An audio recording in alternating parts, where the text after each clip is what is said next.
Hi friends, welcome to Nisha's Food Hut Tamil. இன்றைக்கி நம்ம பார்க்க போகிறது ரொம்ப சுலபமாக 2 வழியில் இன்ஸ்டன்ட் கோதுமை ஹல்வா எப்படி செய்கிறதுங்கிறது தான். ரொம்ப டேஸ்டியாக இருக்குங்க. கண்டிப்பாக இதை ஒரு 10 மினிட்ஸில் செஞ்சு முடிச்சிடலாம். வாங்க ஃபர்ஸ்ட் மெத்தட் என்னங்கிறத பார்ப்போம். இப்போ நான் ஒரு பேனில் கோதுமை மாவு 1 கப் எடுத்திருக்கேன். அது கூட பார்த்திங்கன்னா நாட்டு சர்க்கரை 2லிருந்து 2.5 கப் அளவு சேர்த்துக்கலாம். தித்திப்பு அதிகம் வேணும்னு நினைக்கிறவங்க 2 கப் சேர்த்துக்கோங்க.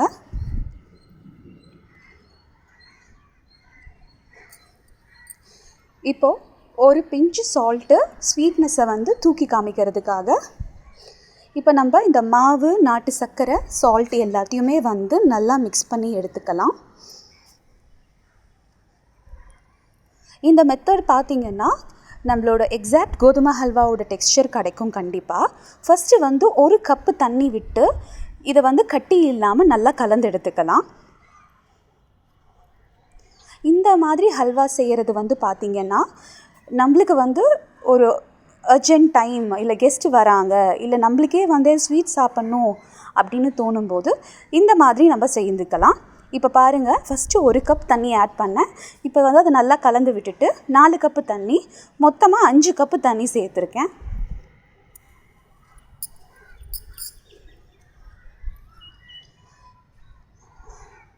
இப்போ இதை நம்ம நல்லா கலந்து விட்டுக்கலாம்.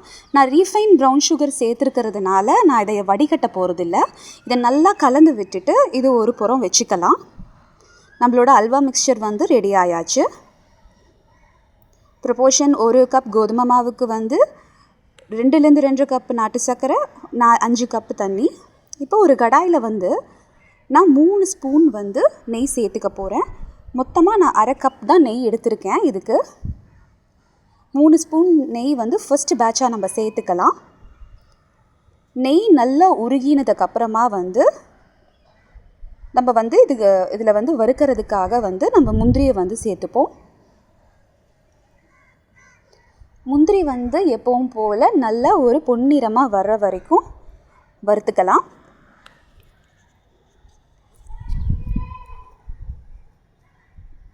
முந்திரியை வறுத்தாச்சு. இதை இப்போ தனியாக எடுத்து வச்சுக்கலாம்.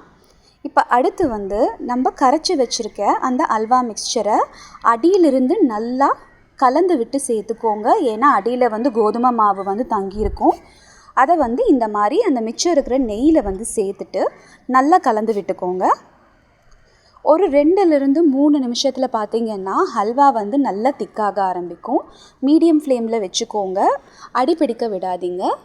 இந்த அல்வா செய்கிறதுக்கு கிட்டத்தட்ட 10 நிமிஷம் இல்லைன்னா 15 நிமிஷம் தாங்க மேக்ஸிமம் ஆகும். கட்டி இல்லாமல் நல்லா கலந்துக்கோங்க. பொதுவாக அல்வா செய்யணுன்னா நம்ம கோதுமை, அந்த சம்பா கோதுமையை ஊற வச்சு பால் எடுத்து அதை புளிக்க வச்சு செய்வோம். ஆனால் இது பார்த்திங்கன்னா கிட்டத்தட்ட நம்ம கடையில் கிடைக்கிற ஹல்வாவோட டேஸ்ட்டே இருக்கும். இப்போ பாருங்கள், நான் அந்த மிக்சர் சேர்த்து 2 நிமிஷம் தான் ஆச்சு. இது இப்போவே திக்காக ஆரம்பித்தாச்சு. இதை நல்லா கலந்து விட்டுக்கோங்க. சைடில் நல்லா எடுத்து விடுங்க. பபிள் ஸ்டார்ட் ஆயாச்சு வர்றதுக்கு, நல்லா வெடிக்க ஆரம்பிச்சிருச்சு. இப்போ 5 நிமிஷம்க்கு அப்புறம் பாருங்கள், நம்ம ஹல்வாவோட கலர் நல்லாவே சேஞ்ச் ஆகிருக்கு. கடையில் கிடைக்கிற அந்த கலர் வந்திருக்கு பாருங்கள். கடையில் கிடைக்கிற ஹல்வாவில் பார்த்திங்கன்னா சர்க்கரையில் நல்லா சர்க்கரையை கலர் மாற்றி அதை ஹல்வாவில் சேர்த்து இந்த கலர் வர வைப்பாங்க. நம்ம நாட்டு சர்க்கரை சேர்த்துருக்கோம், அதனால் நம்ம எந்த இதுவுமே நம்ம செய்ய தேவையில்லை. இப்போ பாருங்கள், ஹல்வா நல்லா கொதிக்க ஆரம்பிச்சிருச்சு. அடுத்த 2வது பேட்ச் கீ சேர்த்துக்கலாம். சேர்த்துட்டு நல்லா கலந்து விட்டுக்கோங்க.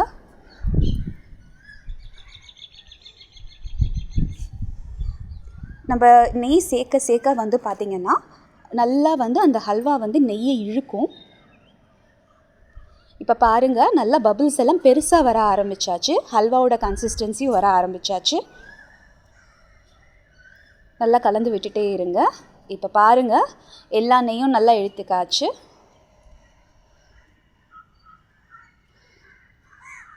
இப்போ கொஞ்சம் நெய் சேர்த்துக்கலாம். நல்லா நெய் இழுத்துட்டக்கப்புறமே ஒரு 2 நிமிஷம் குக் பண்ணிவிட்டு அப்புறமா நீங்கள் அடுத்த பேட்ச் நெய் சேர்த்துக்கோங்க. அப்போ குக் பண்ணுற டைம் நம்மளுக்கு கம்மியாக இருக்கும். மேலே மேலே நம்ம நெய் சேர்க்கும் போது நம்மளுக்கு சீக்கிரமாக குக் ஆகாது. பாருங்கள் நம்ம ஹல்வா எப்படி வந்துட்டுருக்குன்னு.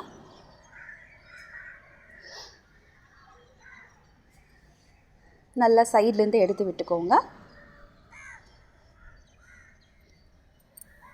பாருங்கள் கடாயிலிருந்து ஒட்டாமல் வர ஆரம்பித்தாச்சு. இந்த டைம் வந்து கரெக்டாக பார்த்திங்கன்னா இதிலிருந்து ஒரு 2 நிமிஷத்தில் வந்து நம்ம ஹல்வாவை இறக்கிடுவோம். இப்போ கிட்டத்தட்ட பார்த்திங்கன்னா 10லிருந்து 15 நிமிஷம் தான் மொத்தமே நம்மளுக்கு ஆக போகுது இது செய்கிறதுக்கு. நார்மலாக ஹல்வா செய்கிறதுக்கு எப்படியோனாலும் நம்மளுக்கு வந்து 1 மணி நேரம் 1.5 மணி நேரம் ஆகும். ஆனால் இந்த மெத்தடை நீங்கள் செஞ்சு பார்த்தீங்கன்னா கண்டிப்பாக வந்து உங்களுக்கு வந்து அந்த ரிசல்ட் வந்து ரொம்ப நல்லா இருக்கும்.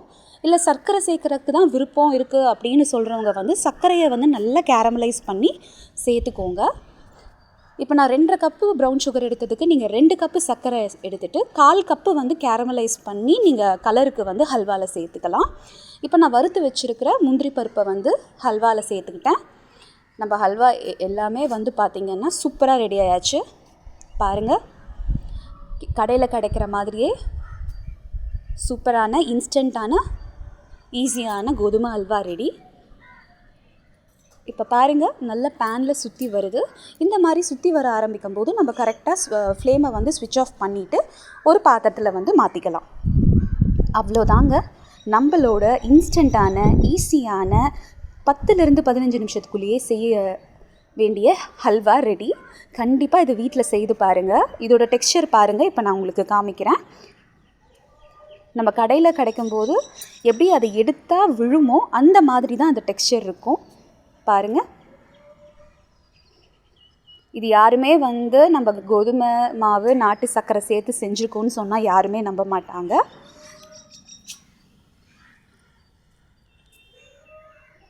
அவ்வளோதாங்க.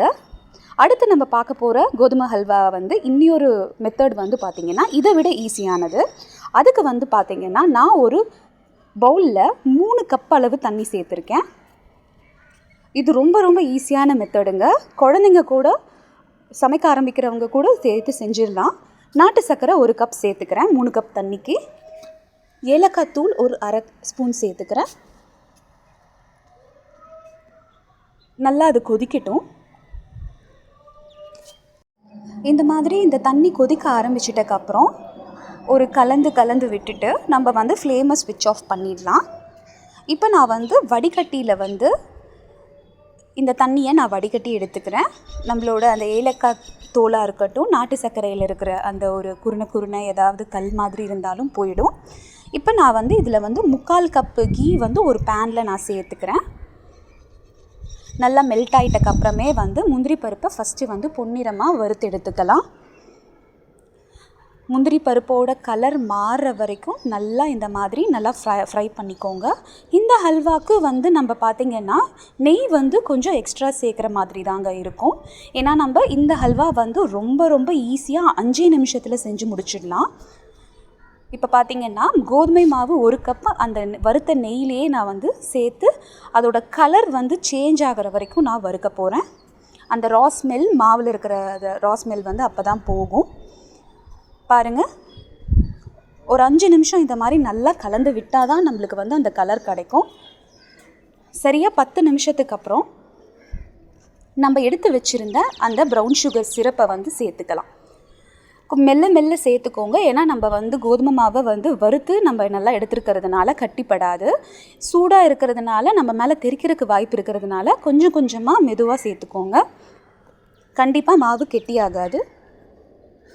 இப்போ இதை நம்ம சேர்க்க என்ன ஆகும்னா நல்லா அந்த தண்ணியை வந்து மாவு வந்து இழுத்துட்டு ஒரு 2லிருந்து 3 நிமிஷத்துக்குள்ளாரையே நம்ம ஊற்றிருக்க நெய்யை வந்து வெளியே தள்ள ஆரம்பிக்கும். அவ்வளோதான். இப்போ பாருங்கள் நம்ம ஊற்றின தண்ணி எல்லாமே உள்ளே சேர்ந்து நல்லா குக் ஆகிட்டே இருக்குது. இன்னும் கொஞ்சம் நேரத்தில் வந்து நம்மளுக்கு வந்து நெய் வந்து நல்லா பிரிஞ்சு வரப்போகுது பாருங்கள். இந்த மாதிரி ஹல்வா வந்து ரொம்ப வந்து டேஸ்ட் கிட்டத்தட்ட பார்த்திங்கன்னா நார்மல் ஹல்வாவை விட ஒரு படி மேலே தான் இருக்கும். ஏன்னு சொன்னால் நம்ம இதை வந்து பியோர் நெய்யில் செய்கிறோம். அதே மாதிரி வந்து பார்த்திங்கன்னா எக்ஸ்ட்ரா வந்து நம்ம வந்து நெய் வந்து கூட சேர்க்குறதுனால இதோட மாய்ஸ்சர் வந்து கம்மி ஆகாது. பிசுன்னு ஒட்டவோ இல்லை வந்து கையில் சிப்புன்னு ஒட்டுறது வந்து இருக்காது. ப்ரௌன் சுகருக்கு பதில் நீங்கள் நாட்டு சர்க்கரை கூட சேர்த்துக்கலாம். ஆனால் நம்மளுக்கு குழந்தைங்களுக்கு பெரியவங்களுக்குன்னு கொடுக்கும்போது நம்ம நாட்டு சர்க்கரை சேர்த்து செய்கிறது தான் நம்மளுக்கு வந்து ஃபர்ஸ்ட் ப்ரிஃபரன்ஸே. இல்லைன்னா நம்ம சர்க்கரை சேர்த்தும் செஞ்சால் இன்னும் டேஸ்ட் வந்து பல மடங்கு நல்லாயிருக்கும். இப்போ நான் வறுத்த கேஷ்யூஸையும் சேர்த்துருக்கேன். அதை நல்லா ஒரு கலந்து விட்டு பார்த்தீங்கன்னா இப்போ நம்மளோட ஹல்வா ரெடி. சைட்லலாம் வந்து பாருங்கள், நெய் நல்லா வந்து வெளியே வர ஆரம்பித்தாச்சு. இப்போ இதை வந்து ஒரு கலந்து விட்டுட்டு நம்ம இன்னொரு பாத்திரத்தில் வந்து நம்ம இதை மாற்றிக்கலாம். பேன்லேயே உருண்டு வருது பாருங்கள். அவ்வளோதாங்க, நம்மளோட இன்ஸ்டண்ட்டான வீட் ஹல்வாவோட 2வது மெத்தட் இதுதான். இந்த 2 மெத்தடையும் கண்டிப்பாக வீட்டில் ட்ரை பண்ணி பாருங்கள். கண்டிப்பாக வந்து டெஃபினட்டாக உங்களுக்கு டைம் சேவ் ஆகும். ஸ்வீட் எதுவும் வெளியே வாங்குகிற மாதிரி ஐடியா இருந்தாலும் இந்த மாதிரி மெத்தட் ஒன்று ட்ரை பண்ணி பாருங்கள். டெஃபினட்டாக அது உங்களுக்கு யூஸ்ஃபுல்லாக இருக்கும். நம்ம நிஷாஸ் ஃபுட் ஹட் தமிழுக்கு வந்து சப்ஸ்கிரைப் பண்ணுங்கள். பக்கத்தில் இருக்கிற பெல் ஐக்கானை வந்து ப்ரெஸ் பண்ணுங்கள். என்னோடய ஃப்யூச்சர் நோட்டிஃபிகேஷன் வீடியோஸ் எல்லாமே உங்களுக்கு ஃபஸ்ட்டு கிடைக்கும். இந்த ஹல்வா வந்து நான் ஒரு பாத்திரத்தில் மாற்றி ஆற விட்டு பீஸ் போட போகிறேங்க. இல்லைன்னா நம்ம அப்படியே வந்து நம்ம சூடாக சாப்பிட்றதுனாலும் சாப்பிட்லாம். நான் இன்றைக்கி பீஸ் போட்டு சாப்பிட போகிறதுனால ஒரு கேக் மோல்டில் போட்டு ஆற வச்சுருக்கேன். பாருங்கள், இதை நம்ம பீஸ் போட்டுக்கலாம். கண்டிப்பாக நம்ம வீடியோஸ் எல்லாத்தையுமே பாருங்கள், சப்ஸ்கிரைப் பண்ணுங்கள், என்ஜாய் பண்ணுங்கள். Happy cooking.